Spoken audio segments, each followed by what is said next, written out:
Perezida wa Tanzania Samia Suluhu Hassan yashyizeho komisiyo ishinzwe gusana ndetse no kubungabunga ibyangijwe n'imyigaragambyo n'imyigaragambyo yabaye nyuma y'amatora yabaye mu minsi yashize, aho muri Tanzania habaye imyigaragambyo ikomeye cyane, aho abantu benshi bagiye bangiza ibikorwa remezo, bamwe na bamwe bakanahasiga ubuzima. Muri iki gihe amatora yabaga muri Tanzania, leta ya Tanzania yakuyeho internet ku buryo yabaga bigoye kumenya ibiri kubera muri Tanzania. Gusa amakuru make yagiye asohoka cyane cyane ku bantu bakoreshaga VPN cyangwa se bafungaga ihuzanzira, yagiye agaragaza ko hari kuba ubwicanyi cyangwa se hari kuba ibikorwa bikomeye cyane by'ubugizi bwa nabi. Tanzania rero igomeza ivuga yuko iyi myigaragambyo yaturutse ku kuba hari abantu bageragezaga kurwanya inzego zishinzwe umutekano, hanyuma nazo zikirwanaho zikoresheje ibyuka biryana mu kirere.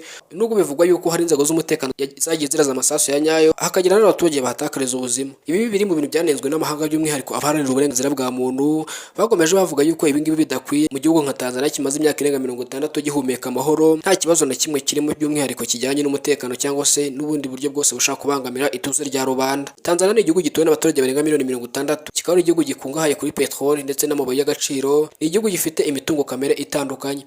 Tanzania kandi ni igihugu gifite ubuyobozi bwiza by'umwihariko mu myaka myinshi ishize, aho uyu mudamu uriho cyangwa se Mama Samia Suluhu Hassan amaze imyaka irenga 5 ku buyobozi, kuko yasimbuye John Pombe Magufuli witabye Imana mu mwaka 2021.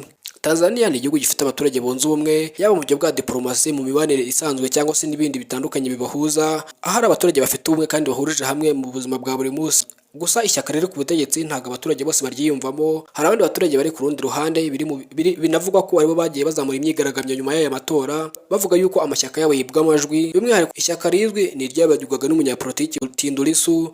Uyu akaba ari umunyapolitiki ukomeye cyane utavuga rumwe n'ubutegetsi mu gihugu cya Tanzania. Uyu Tundu Lissu rero mu minsi yashize yaje gufungwa, atabwa muri yombi. Kugeza na n'ubu ngubu leta ya Tanzania ntabwo iratanga impamvu ifatika uyu mugabo afunze. Amatora yabaye ararinda arangira akiri muri gereza, gusa abatavuga rumwe n'ubutegetsi bagomeje gushyira igitutu kuri Tanzania ngo uyu mugabo afungurwe. Gusa leta ya Tanzania nayo igomeje kuvunira ibiti mu matwi. Komeza ubane natwe hano ni kuri Taifa Rwanda wisanze, ni muri mushyashya ubiyongere mu muryango mugari wacu, ukana subscribe, hanyuma tugomeza tubane ujye umenya amakuru yacu, ubyamenye mu wa mbere. Nitwa Eliza Taifa, ndabashimiye cyane, Imana ibarinde.